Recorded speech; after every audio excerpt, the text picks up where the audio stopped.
Okay, so we are in the process of preparing for a seminar that we're going to be doing. We have our tent has been set up here for a while. We have a video upcoming on that. And we do have the winter well stove that we did a video review on. But what is recommended for this particular tent is a wilderness tent, a wilderness stove. Excuse me, we're all getting over the flu. And we opted for the Wilderness 4. So let's unbox this and we'll show you what it looks like, how to cure it, and what all that means and everything. So, and the approximate weight of this is 39.5 kilograms, which comes to about 87 pounds. So that's the weight of the Wilderness 4.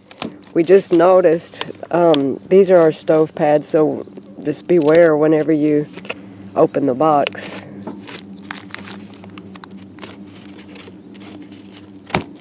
Probably would be kind of hard to just cut through it with a pocket knife, but just saying.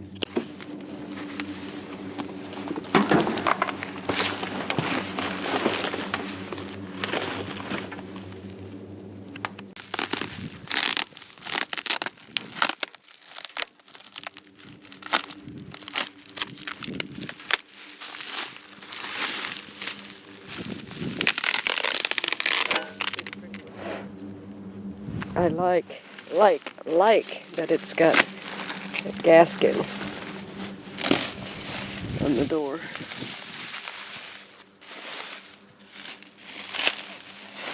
Okay, we got a nice boo-boo on the top of our stove here. That's probably happened in shipping.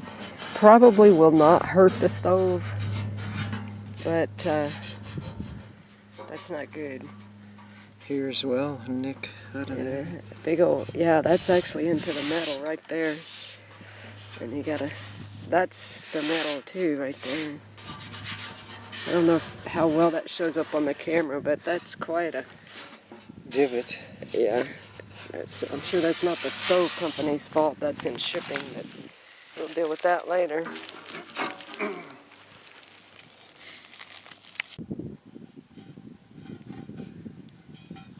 That's nice quality. I like that.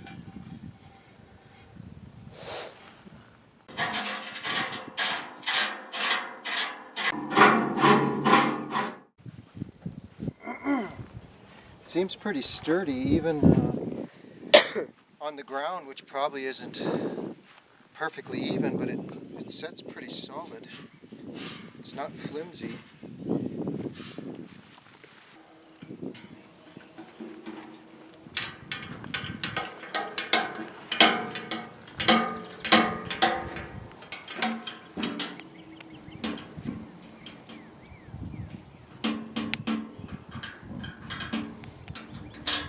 It's quite tight. Nice and tight. Yeah. Good air control there. This you can adjust by tightening it. Okay, and you can finger tighten that. Yeah. Okay. Yeah. Okay. See the pipes. I really like that it gives you so much more control over your fire when you have that gasket on the door. That's one thing I did not like about the winter well. When you unpack your pipes, be sure to notice one of them is a little smaller on the bottom and it has the holes for the damper there. Okay, if you'll notice on the damper when you get ready to pull it apart, it's got this little notch here that fits right there, and it's got a spring, so when you press in on that it releases so that you can pull this pin out. And then whenever you pull it out, then you can, it's kind of a trick. You have to put the damper piece and line it up inside and then put the pin back in. It's going to be hard to catch all this on camera, but at any rate, you'll kind of get the picture. So he's trying to line it back up in those slots on the damper. Not sure that I can capture that without getting in his way.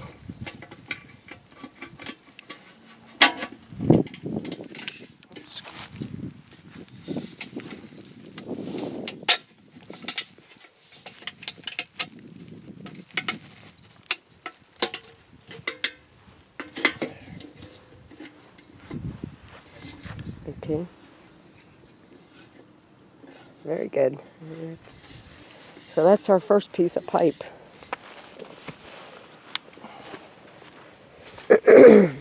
Just to condition the stove or cure the paint and stuff, we don't need to put in all the stove pipes. That one may even be enough, but we'll probably put, you know, a couple of pieces together.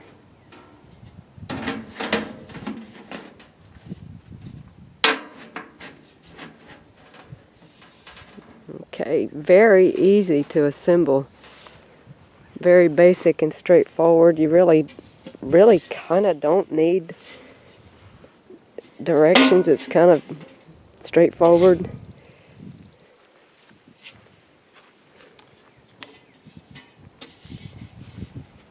I guess just because.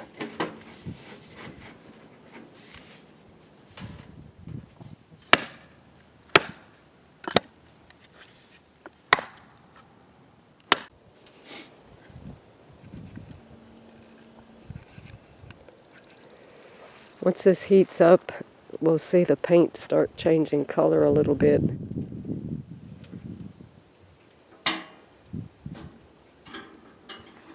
Another good good thing to make sure that you have on hand when you're handling wood stove and of course firewood and stuff is a good pair of leather gloves.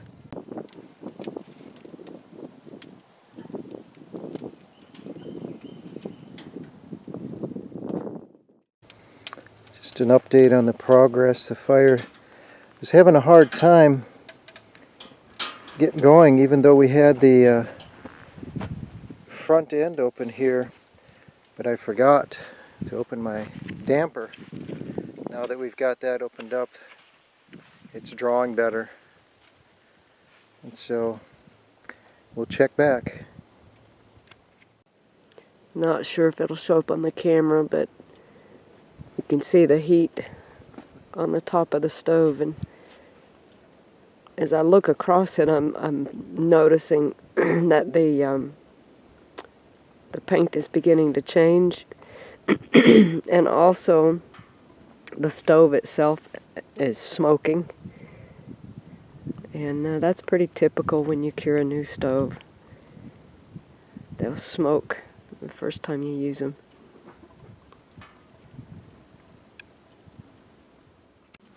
Well, our first hour of curing the stove is complete.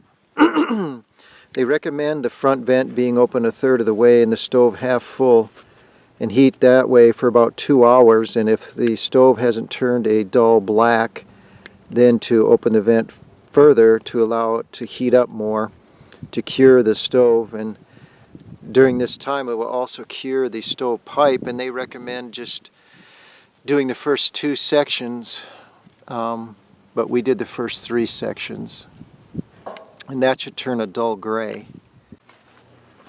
Can y'all see the difference in the stove pipe there? See how it's turning gray? And the stove top is definitely now a dull black. So the process is well underway. Okay, we decided to pull a tape measure across it. So the length, can you see that? 26. And how tall is it, honey? The wood box itself is 16. The shelf is, what, 6, 7? 7.5. The shelf is right at 2 feet. The height with the legs, 31. What's the width here? It was 16, I thought. 14 on the wood box. Oh, okay, yeah. Okay, just to give you an idea. Okay, we are pretty much done with the stove review. I took the ashes out, poured some water on. Again, key features that I really like. The door is very heavy and stout, has a gasket. Probably will go ahead and excuse me, get a an extra if that's available gasket just in case. I love the side shelf, and it also has a place to hang a water tank, which we decided not to get the water tank. We have a water kettle, and you can put the water tank on either side, I believe. Let me double check on that.